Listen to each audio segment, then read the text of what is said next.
A vida de pessoas públicas nem sempre é a mais calma e segura possível, ainda mais se você é conhecido mundialmente, como é o caso do rei Charles III da Inglaterra. Desde muito novo, em qualquer lugar que ele passasse, todos o reconheciam, já que ele seria o futuro rei da Inglaterra e já participava de vários eventos representando a monarquia.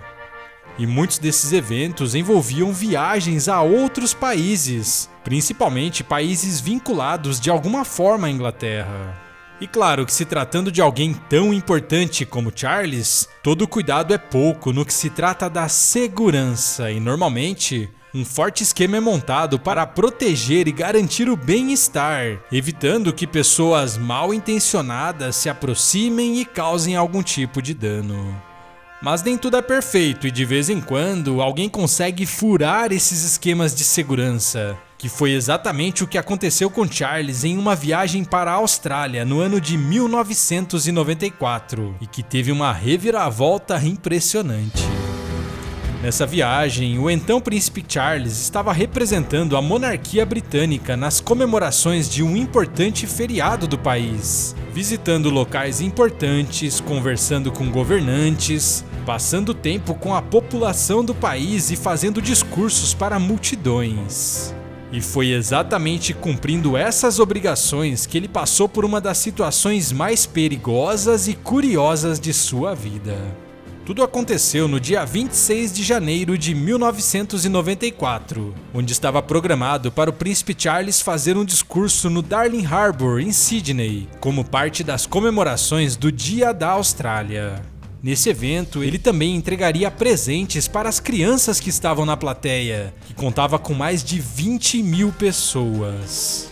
E em meio a essas 20 mil pessoas estava o jovem David Kang, de apenas 23 anos, e que era um estudante de origem chinesa, e que uns tempos atrás tinha escrito uma carta diretamente para o príncipe Charles, o alertando sobre um grave problema que acontecia ali na Austrália.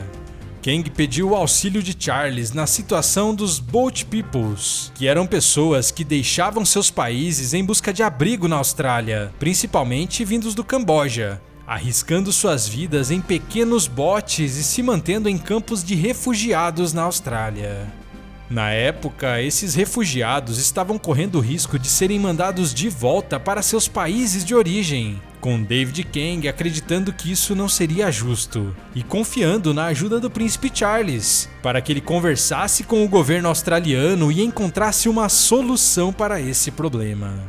Porém, ao receber a carta, Charles respondeu apenas que não poderia se envolver nessa situação dos refugiados, já que era um assunto do governo australiano, com essa resposta não agradando em nada ao jovem David. Tanto que daí pra frente ele começou a planejar outros modos de chamar a atenção do príncipe para esse problema e também para chamar a atenção do mundo para esse problema. E esse dia 26 de janeiro de 1994 foi a data escolhida por ele para colocar seu plano em prática.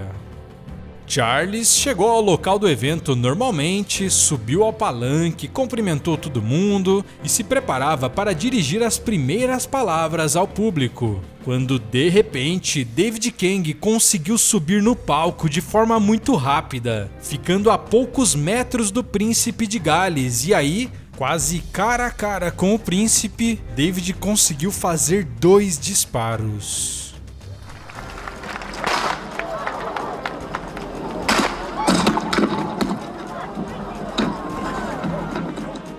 Imediatamente, a tensão tomou conta do local e os seguranças de Charles imobilizaram o rapaz ainda no palco após os seus disparos. Mas o que aconteceu com Charles nesse incidente? Como ele se salvou desse ataque quase a queima-roupa?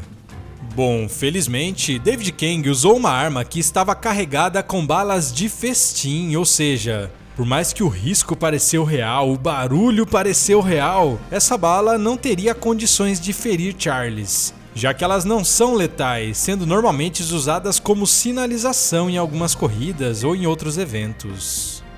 Curiosamente, Charles, mesmo ouvindo o barulho dos disparos e vendo o rapaz armado correndo em sua direção, mostrou uma calma impressionante e mal reagiu aos disparos, sendo protegido pouco depois por seu segurança particular que o afastou dessa situação. E David Kang, claro, acabou sendo preso imediatamente, e ao ser julgado em um tribunal, defendeu suas causas em favor dos refugiados. E segundo jornais locais, ele foi declarado culpado por ameaça de violência e recebeu uma sentença de 500 horas de serviço comunitário, se arrependendo do que fez anos depois e, curiosamente, hoje ele atua como advogado e garante que nunca teve a intenção de machucar o príncipe Charles e que só estava querendo chamar a atenção, entendendo que isso também não justifica suas ações. Já Charles, devido à calma que ele manteve em uma situação tão tensa como essa, teve um de seus títulos carinhosamente alterados. E ao invés de Sua Alteza Real, ele foi chamado pelos jornais na época de Sua Frieza Real, já que depois ele continuou seu discurso normalmente,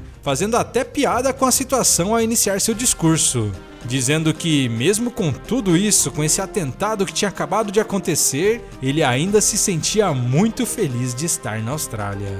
Esse atentado, por mais que não colocou a vida do príncipe em risco devido às balas falsas, fez com que todas as medidas de segurança em torno de figuras públicas fossem repensadas, já que a repercussão e o prejuízo para um país seriam muito grandes caso algo mais sério tivesse acontecido com Charles. E depois disso, ele passou a ser acompanhado por uma equipe maior de segurança, que preparava cuidadosamente todas as suas aparições públicas de forma que ela pudesse ser o mais segura possível, evitando que situações como essa, que poderiam ter acabado bem pior, voltassem a acontecer.